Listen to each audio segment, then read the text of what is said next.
ମେତେରେ ଦୁଇ ବେଙ୍ଗ ଆସି ନିଖୋଜ। ବେଙ୍ଗ ଖୋଜିବାକୁ କୁକୁର ଦଳ ବାହାରି ପଡ଼ିଛନ୍ତି।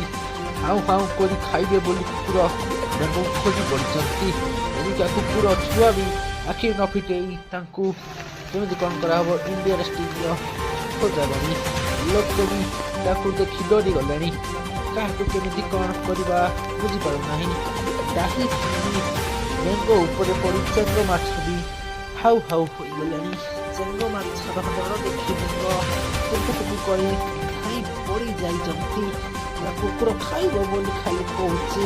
ତାକୁ ଖାଇବାକୁ ଦେବା ପାଇଁ ବେଙ୍ଗମାନଙ୍କୁ ଅନୁରୋଧ କରୁଛନ୍ତି ଚେଙ୍ଗ ମାଛ ମାନେ। ଆକାଶରୁ ଚେଙ୍ଗ ମାଛ ଖସି ପଡ଼ୁଛନ୍ତି। କେମିତି ଗୋଟେଇବେ ଥାଳି ଧରି ପଦାରେ କୁକୁର ମାନେ ବୁଲିଲେଣି। ଧାନ ଗଛ ଦେଖି କୁକୁରମାନେ ବି ତାଙ୍କୁ ପସରା ମିଳିଲେଣି। ପୋଖରୀ ଭିତରେ ବେଙ୍ଗମାନେ ଫୁଟୁ ଫୁଟୁ କରି ଡେଇଁ ପଳେଇ ଗଲେଣି।